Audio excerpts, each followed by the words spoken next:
Bonjour à tous, bienvenue dans cette nouvelle vidéo. Je veux vous faire une petite vidéo particulière, vous parler de moi, de ma vie et puis de ce qui s'est passé pour moi le 14 juillet de cette année. Donc 14 juillet 2015, c'était une après-midi très particulière. Mes parents sont divorcés depuis mes 2 ans et demi. J'en ai 34. Donc je n'ai pas connu mon père, à peine de vue de temps en temps, on se croisait dans la même ville, mais c'est très très rare si je le voyais une fois par an ou plus, ou moins dans l'année, une fois tous les 2-3 ans, enfin c'est tout quoi, mais voilà, on s'est pas fréquenté du tout, j'ai été élevée avec ma maman. J'ai fait la connaissance de mes demi-sœurs et frères sur Facebook. J'en ai eu une aussi en classe, au lycée avec moi. Et puis là, le 14 juillet, comme je suis proche d'une de mes demi-sœurs, on s'est mis toutes les deux en tête qu'elle vienne me chercher en voiture et puis qu'elle m'amène à mon père en fait, à notre père. Du coup, c'est ce qu'on a fait. Elle est venue me chercher à la maison, elle m'a amenée dans la ville où habite mon père, qui n'était pas au courant. Sa femme l'était, parce qu'il est toujours marié avec la maman de ses autres enfants. Il a fait, je crois, 7 ou 8 autres enfants, plus moi avant. Et donc il est toujours avec cette dame là, et puis tous les enfants étaient au courant que j'allais venir, les gendres, les belles filles également, mais pas lui. Et le 14 juillet, il était de brocante dans son quartier, donc je suis arrivée, pas très à l'aise parce que c'est un quartier que je fréquente pas du tout d'habitude, un quartier un peu chaud on va dire, hein. Voilà. Donc je suis arrivée avec ma demi-sœur et puis elle m'a tenu la main jusqu'à ce que j'arrive derrière lui. Il m'a pas vu tout de suite, il l'a vu elle. Et puis elle m'a montré à côté et puis là, il a été surpris, il était content. Et voilà, on s'est retrouvés tous les deux, tout bêtes, sans savoir trop quoi se dire, parce que en même temps on peut pas effacer 32 ans d'absence et on se connaît pas, hein. Donc j'ai fait la connaissance de ses enfants, de toute sa famille en fait, sa femme, les gens, les belles filles qui sont tous sympas. J'adore les liens qu'ils ont ensemble, c'est qu'ils sont vachement proches et vachement protecteurs les uns des autres, ils prennent soin d'eux, j'adore ça. C'est ce qui me manque moi en tant que fille unique à la base, parce que ma maman n'a pas refait l'autre enfant. Et ça j'aime bien, voilà, c'est des gens simples et des gens super. Et puis mon père, on a passé une super après-midi ensemble, on a parlé un petit peu, mais moi qui suis très réservée, et comme je vous l'ai dit, c'était pas un quartier dans lequel j'étais à l'aise, donc j'étais un peu en retrait. Il m'a pas lâché d'une semelle, il m'a suivi partout, il m'a dit viens, viens, viens avec moi, assis-toi à côté de moi, dès que je disparaissais avec ma demi-sœur, vous allez où, vous revenez, enfin voilà. Il y a un ami à eux qui nous a payé un verre maintenant au bar. Donc voilà, c'était très gentil, une très bonne après-midi. Il y avait même un spectacle de country, de danse. Il y a eu du chant aussi, il y a eu les majorettes, dont les deux filles de ma demi-sœur qui étaient dedans. C'était très, très sympa, très joli, et il y avait beaucoup de monde. Et c'était mon premier spectacle de majorette, j'ai adoré, franchement, ouais, j'ai passé une très bonne après-midi à refaire.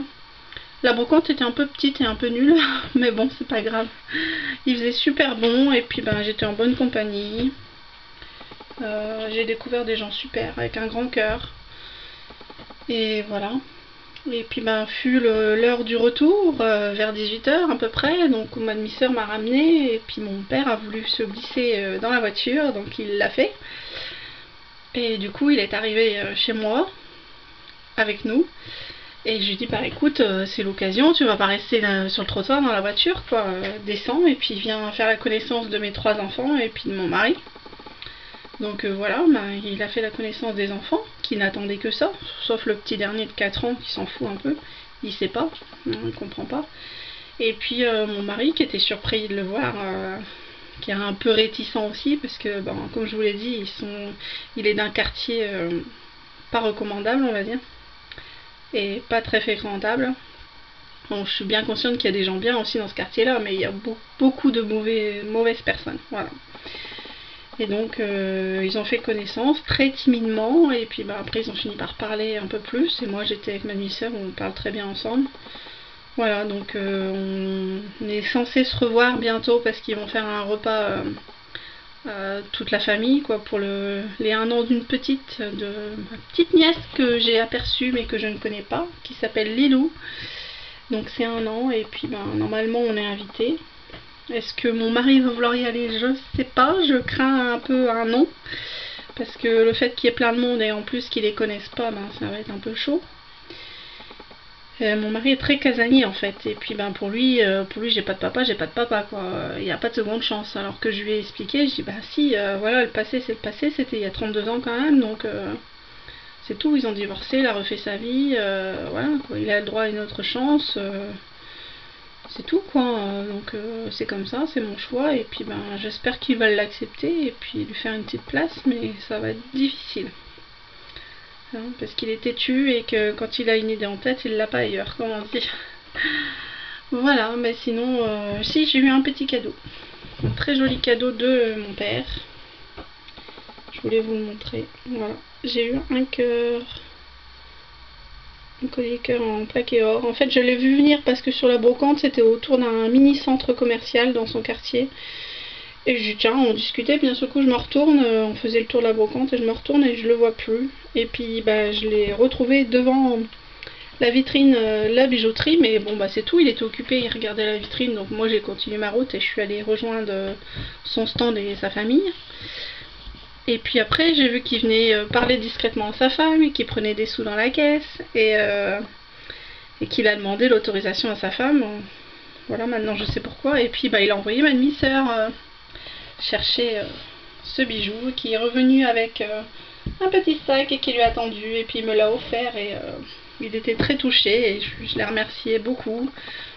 J'étais très surprise quand même et je suis vraiment touchée, j'adore son bijou. De toute façon il a visé en plein dans le mille parce que je suis très bijou, vraiment. D'ailleurs là j'en ai pas, c'est très étonnant, mais ça va pas durer. Mon mari est un peu jaloux. Donc je lui ai dit ne t'inquiète pas, j'ai pas d'amant, parce que comme c'est un cœur, et mon mari se ferait vite des films, donc je lui ai dit c'est lui qui me l'a offert, c'est un cœur, mais c'est lui qui me l'a offert. Alors jaloux parce que voilà, bah et mes bijoux à moi, tu les mets pas, tu préfères les bijoux fantaisie, etc. J'ai dit oui c'est vrai, j'aime bien les bijoux fantaisie. Je suis comme ça, j'aime bien les trucs un peu bizarres, foufou, des sautoirs avec un zèbre, un éléphant, une girafe, n'importe quoi, enfin... J'aime bien les trucs originaux, voilà. Donc c'est vrai que je suis plus du genre à acheter des bijoux fantaisie que des bijoux en or ou en plaqué or ou en argent, enfin tout ça. Voilà, sinon ben, j'en retire de très bons moments, de très bons souvenirs et puis j'espère que ça se refera. Voilà. L'avenir nous le dira. Je vous souhaite une très bonne journée. Plein de bisous à vous. Prenez soin de vous-même.